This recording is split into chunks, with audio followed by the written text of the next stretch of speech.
তো বন্ধুরা, আমি সব কিছু দিয়ে জার্নি করছি, ফ্লাইটে জার্নি করছি, বাস দিয়ে জার্নি করছি এবং কি লোকাল ট্রেনে, কিন্তু বন্দে ভারত দিয়ে কখনো যাইনি। তো আজকে চলে আসছি বন্দে ভারত দিয়ে যাব গুয়াহাটি থেকে নিউ জলপাইগুড়ি।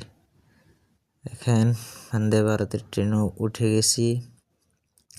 সেই ট্রেনটা এখান থেকে স্টার্ট করছে, নিউ জলপাইগুড়িতে গিয়ে স্টপ করবে। তাহলে দেখুন, এটা গুয়াহাটি রেলওয়ে স্টেশন। চলে যাচ্ছি নিউ জলপাইগুড়িতে। ট্রেনটা কিন্তু অনেক স্পিড, আর ভিতরে অনেক কালেকশন আছে, আপনি চার্জও লাগিয়ে দিতে পারবেন ওখানে। দেখেন, প্রথম ফার্স্ট ব্লগ করি তো একটু লজ্জাবোধ করছি। তো দেখেন, আমাদের জন্য নিয়ে এসলো চা, স্ন্যাক্স আইটেমগুলো নিয়ে এসেছে, কেক নিয়ে এসেছে, আর একটা আলুর চপস নিয়ে এসেছে, আর কফির পাউডার নিয়ে এসেছে। বন্ধুরা দেখেন, এটা হচ্ছে কফি, স্পেশাল কফি।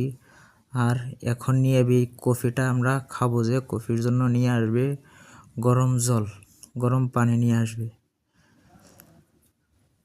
তো বন্ধুরা দেখেন, গরম পানি, কিন্তু আমাদের একটা পানির বোতলও দিয়েছে, এটা বলতে ভুলে গিয়েছিলাম। তো দেখেন, এখন গরম জল দিয়ে যাচ্ছে। এই গরম জলটা দেখেন দিয়ে দিল। এখন আমি এই গরম জলটার মধ্যে কফি পাউডারটা ঢেলে মিক্স করে খেয়ে নিব। তো বন্দে ভারত ট্রেনের ফেসিলিটিটা অনেকই ভালো। আশা করি আপনারাও বন্দে ভারত দিয়ে সফর করবেন। অনেক ভালো এই ফেসিলিটি।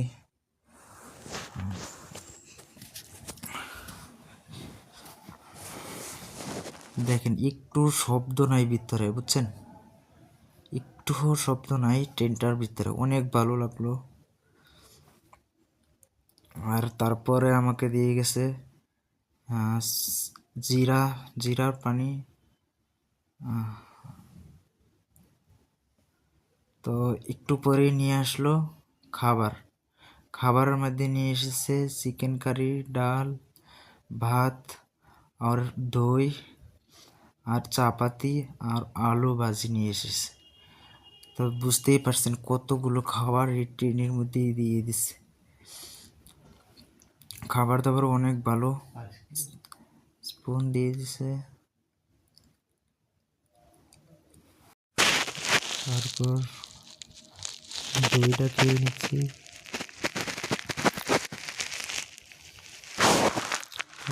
তারপর আইসক্রিম দিয়েছিল, আইসক্রিমটাও খেয়ে নিলাম।